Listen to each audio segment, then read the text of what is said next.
Hello there, I'm Mark Baer. You're watching the YourTown television program. I'm with two songwriters, Leche Malo and Jake Padorr of the Virtuals. And welcome, gents. Thanks for having us. We've had a solo session each now, but let's just kind of talk about where we are here and what the scene is and what the community needs to do to support you better and take care of you guys and make this a vital thing here. Right. Yeah, the community's doing great. I feel like we have such beautiful people to play to. I'm sure it could be always better, like always striving for more. But I just wanted to say that right now, out flat. You know? And you, young man? I think, I don't know, a little more infrastructure, but what does that mean? Better roads to the gig?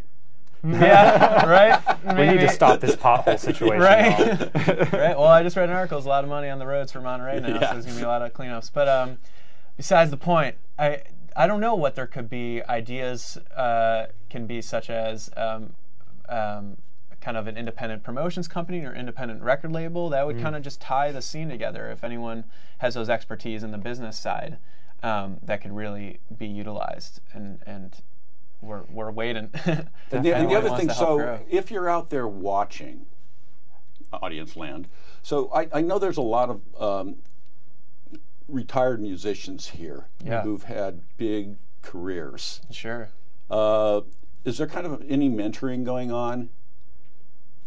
Because that's... The mentoring for me is a spiritual mentoring ship.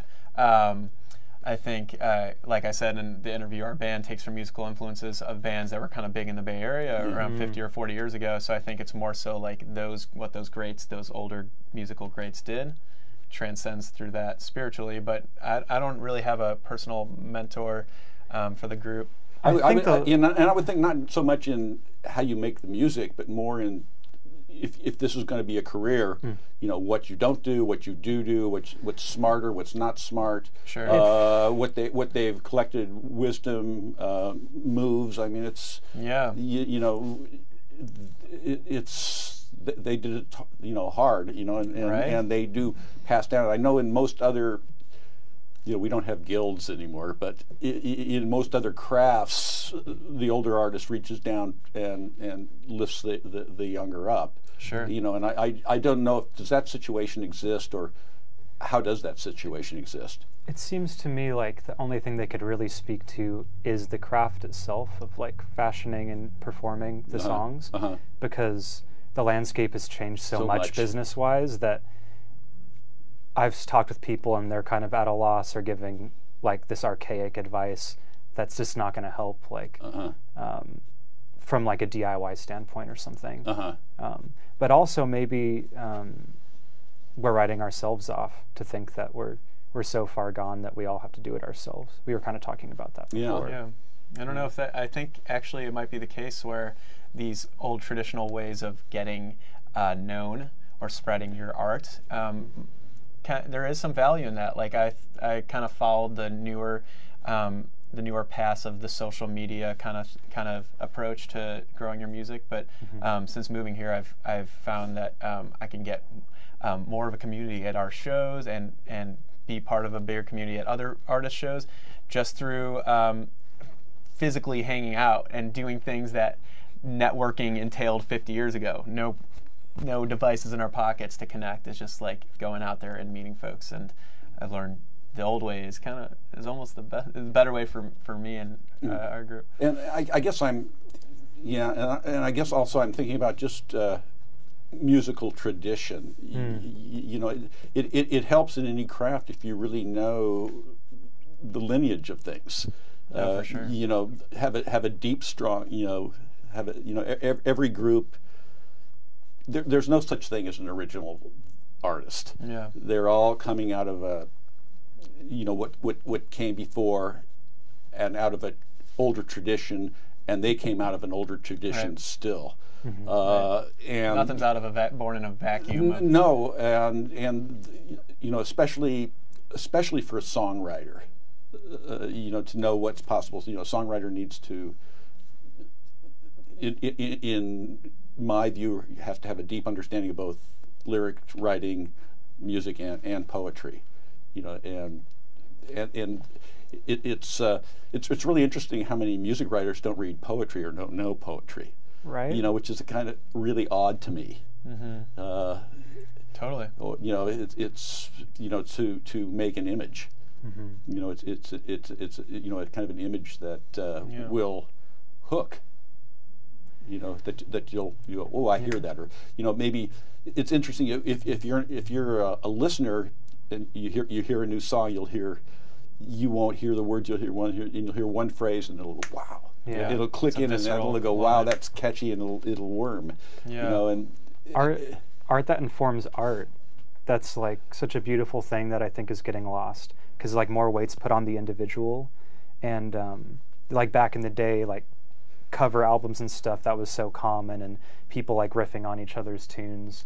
And now it's like we're just destroying that because that's not creative or something, right? Or that's not part of your brand. But that's a beautiful thing and another great way to like help community. Yeah, and it's interesting that you've chosen to live in a you know, kind of a small community where you don't have to spend a lot of time on the road. I mean, in traffic, in day to day, so you can get together, you can practice. There's space to practice. There's enough jobs so you can live. Is the intensity enough? You know, I mean, it requires intensity to do this as well. Is the intensity enough here? It's easy to get complacent, especially since there's no ladder to move up. Like, there's a very linear, like, amount of venues. Right. You know, that's something that we've been talking about, is like, you play Bar Mel in like Fernwood, right? And like, there's no chance you're gonna play the Golden State Theater, right? They've just made it totally. There's like no connecting point. You know, it's almost you have to do those venues. That seems kind of wrong. Does it? Yeah. In what way? Because that's a nice venue. No, it's great, but it's just. But it's for premier kind of catalog artists that have already had their heyday. Yeah. Well, why aren't they figuring a way to make that work? Right. That's a good point. Yeah. That's the thing is, could you fill it? You have to fill it, and yeah. How does that? So how do you get from here to there? You could fill it if you really just garner over a few years in the Monterey Peninsula. You could be an opening act, I'm sure, of one of these legendary artists. But or enough local acts that could literally draw like everyone. Right. Kind of a mini festival in a way. Yeah, so throwing ideas out there. So how does this is what I'm talking about. How does this organize? You know, first of all, we're asking two questions. You know, what you bring to the community, which I think is states itself, and then what does the community do for you, and then what's, you know, we talked about not having competition so much here, but what substitutes for raising the bar and making everybody work harder? Because again, you don't want to be playing the same song this year as you're going to be playing next year. You don't want to have the same jam this year as you're playing that year. You don't want to be standing still, because the world's not standing still. So you have to both exist here and in the world. I think the way to do that is to really have fun in your shows and in your collaborations.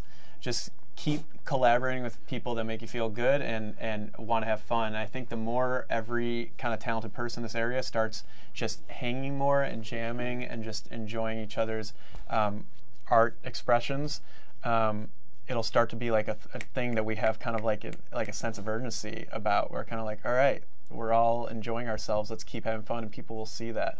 These are kind of abstract methods, but it's just, I think that really helps. What makes, you know, again, I'm thinking being opening acts and things. I mean, I'm trying to think what you really need. Again, more musicians coming in, more talent coming in. Not, you know, you need more than less. Right. And you know, how does we talked about this the other day. It's like North Carolina, Chapel Hill. How's Chapel Hill become a thing? Chapel Hill's not bigger than this. Right, you know, right. But then suddenly Ben Folds is there, and all these bands are coming out of that, and that Seattle, suddenly Nirvana is and there's this thing. Yeah. And how does the place become a place, and why not this place? It's probably just because of organization, like labels, music getting put out all together, like the whole scene. Like if everyone in the scene made an awesome record and then all the records got put onto an awesome label, then I guess we would totally be exactly that. So I hope we're talking, and I hope someone's hearing this and saying, "Oh, I had that idea. I know how to do that." And there are people who are executing some things, putting on house parties a lot, and really doing some cool marketing. But there could be a little more materialized kind of infrastructure, such as booking or promotions or. Well, let me ask you, because you both tour. So you are both in urban settings. You're out in the world. You're not just here. You more so, Leche Malo more so. I feel like we kind of been regional in Central California so far. But San Francisco is going to give you a taste of of pretty broad thing. San Francisco is really happening. Is the talent here to make that thing? So is it waiting for the talent, or is it waiting for the spark? Where are we? I think the latter.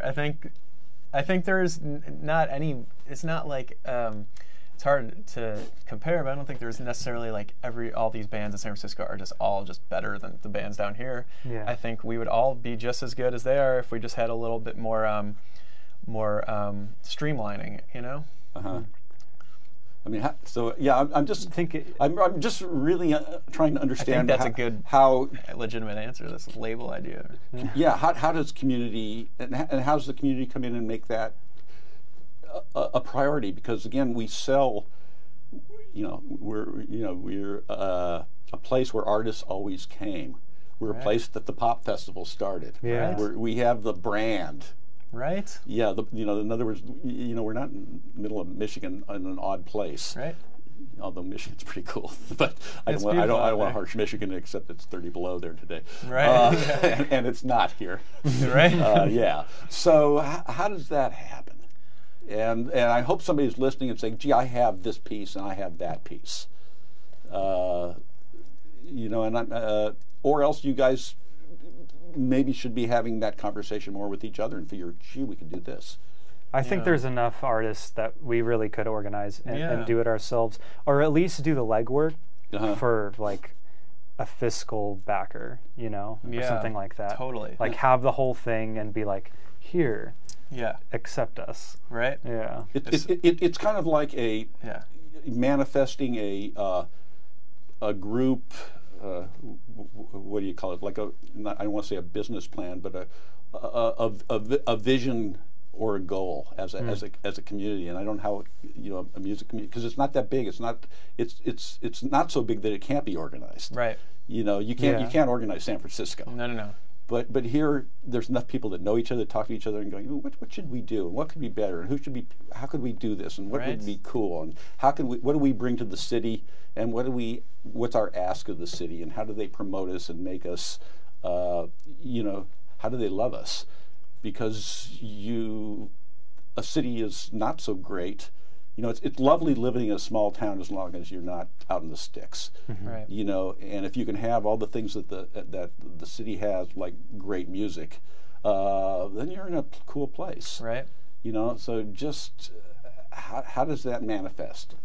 And that's a big question. I don't know, but and also not even to mention Carmel Valley. There's and even just down in Big Sur, there's a lot of just musicians and artists that aren't even putting their stuff out there, and they're creating nonstop and playing some gigs every now and then. But there's a lot of just artistic minds down here, and there always has been, like you said. It's just it's a perfect spot. Yeah, it's just waiting for the organization. Perfect. And it's just kind of waiting for something. And then it's better that you don't have to drive, and that the people drive to you. Right. That's the bigger thing, and you spend more time creating. Right. And they come to you. Right. Well, it's beneficial. Let us hope. Right. Guys, this is great. Yeah. I'm with Jake Padorr, Leche Malo, and if we have some ideas out there, contact us. These guys aren't hard to find. Camera, let's say goodbye to these guys. Let's have a last shot. There they are. There we all are. See you people.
too long.